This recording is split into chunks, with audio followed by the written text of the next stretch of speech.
Okay, so we're doing something a little bit different for today's video. As you can see on the screen, I have Fu Xuan apparently, and I have Luocha. So the two best sustained healers, or whatever you want to call them in the game, these are your two defensive options, the best ones at that.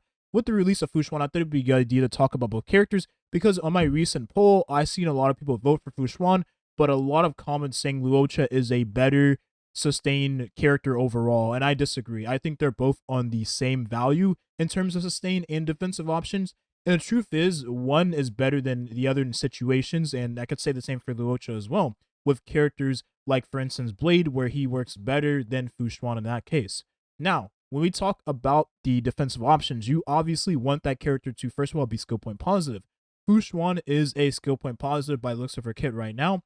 Luocha is also a skill point positive character. Now, with the skill point positive aspect of the character comes a bunch of buffs from one another. So, for instance, Fu Xuan right now has a very overloaded kit. She has crit rate buffs, she has an HP buff, and those buffs are dependent on her turn. So that makes her even more of a skill point positive character because you don't have to constantly spam your skill. And on top of that, she gives a crowd control block with her skill points. Now, obviously, the crowd control block will definitely be one turn. So if your allies get hit by CC, you probably, maybe not, will want to use it again. I am doing something where I have Bronya in the same team comp with Fu Xuan in the Seal team and the Mono Quantum team, but we'll talk about that later in the video. But anyways, these buffs are dependent on her own turn. Keep that in mind, okay? She has an heal with her ultimate. It's very, very good. The heal is all allies dependent on the amount of HP she has. So the more HP you build in this character, the more healing she'll provide. And that's going to make her a much more tanky character overall. She has damage. So this is a character that you probably want to build on damage, because if you are a skill point positive character, what are you going to be doing most of the time? Oh, using your basic attacks. And the fact of the matter is, she does no damage with her elemental skill. So if you're using your basic attacks, you will be dealing damage. So you build her as a damage dealer hybrid character, because you're going to be spamming your elemental basic attack. Is that the way you call it? I guess it is, because it is quantum based damage most of the time. And she cannot be one shot, or anyone on the team cannot be one shot, because she does provide damage mitigation to the team.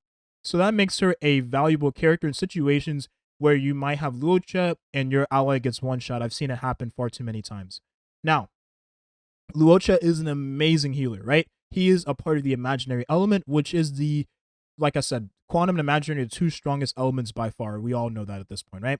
He's skill point positive. He has a dispel on his ultimate, meaning he can dispel buffs from the enemies. So if you're fighting Mara Struck or you're fighting those stoplight enemies, he can remove the buff, making the enemies, well, the Mara Struck enemies have the revive. He can remove the revive. And if you're fighting the stoplight enemies, right, the enemies in the Belobog series or the Belobog part of the game, then he stops them from having that invincibility thing on their, whatever it is. It's an invincibility buff or whatever. Like, it's, think of it like a skill nullifier from Epic 7.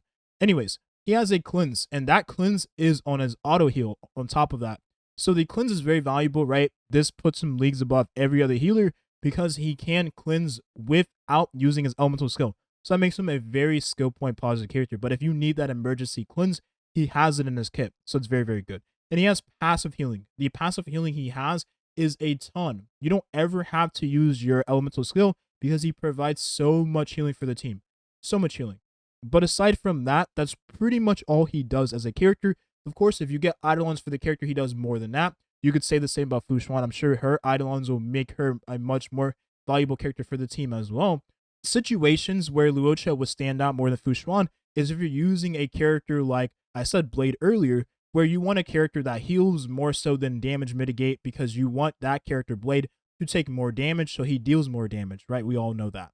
Now, hopefully my Microsoft Paint session was not too cringy for you to watch. Obviously, I'm not the best artist in the world. I'm not even an artist at all. But Fu Xuan is a character on the same playing field as a character like Luocha.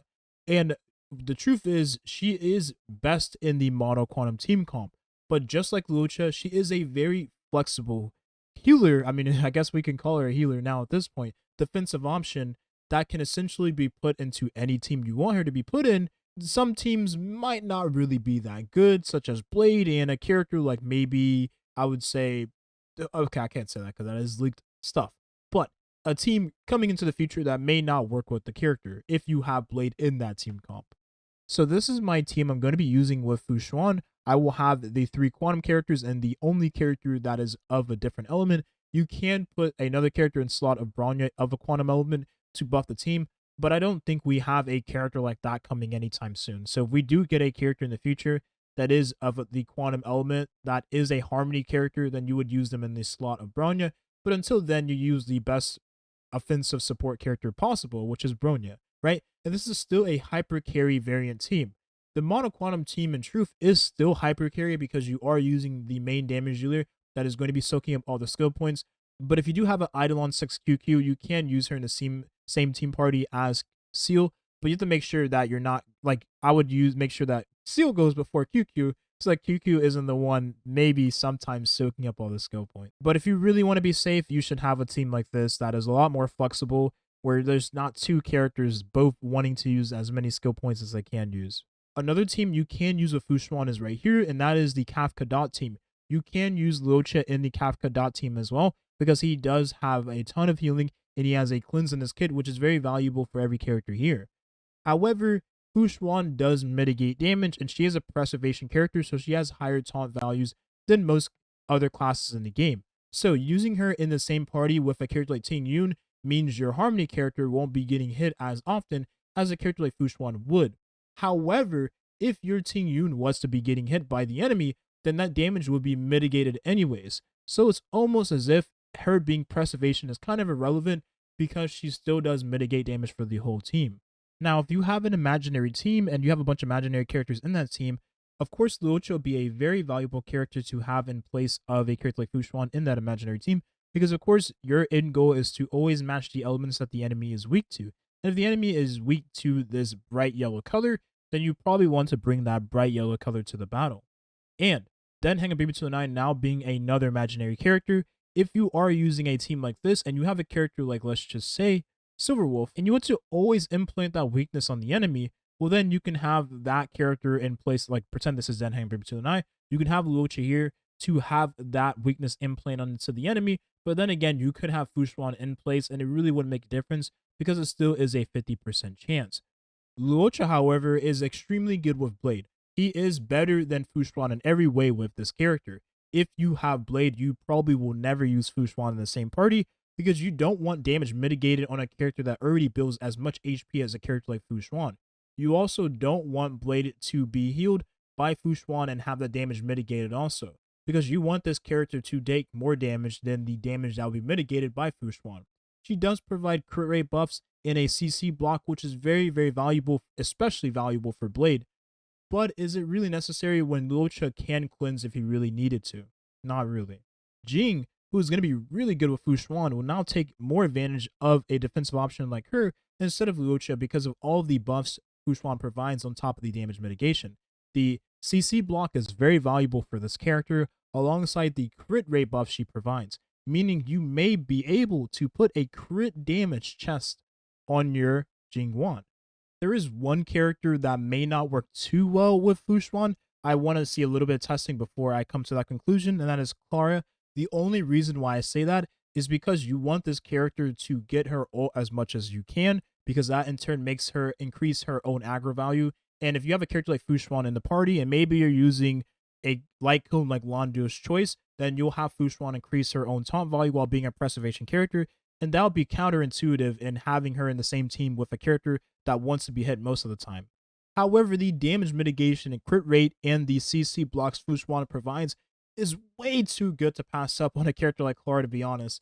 Especially her being a destruction character and an early destruction character, which those characters have no crit traces in their kit, makes Fu Xuan a really valuable character. So of course, we'll have to wait and see, but if you are using Clara with Fu Xuan, you probably don't want to use Landu's Choice on your Fu Xuan to increase her taunt value.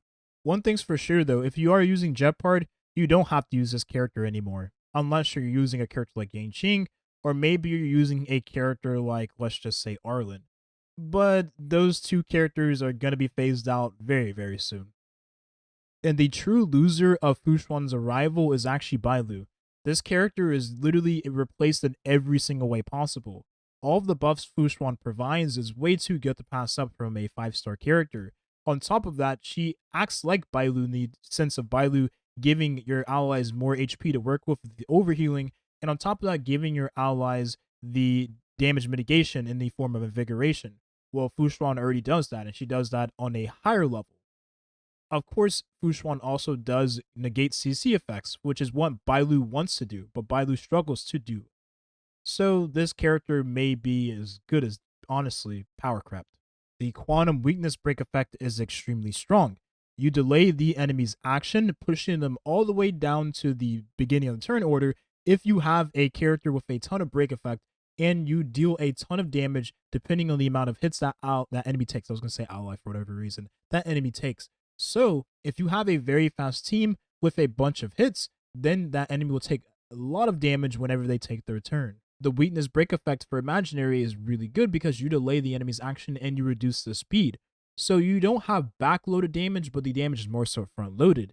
You're able to get in more hits on the enemy, which acts as the quantum weakness break effect doing damage also. But let's not kid ourselves here. The true winners for Fu Xuan's arrival is, of course, the Seal mains. We finally have a character that is literally tailor-made for us. Doesn't really care how fast Seal is, also doesn't really care whether or not this character gets CC'd because she has a CC negate effect on her kit, and she also gives crit rate to that ally while increasing that ally's survivability. That's all you could ask for from a support, who also is very skill point positive. The list can go on and on.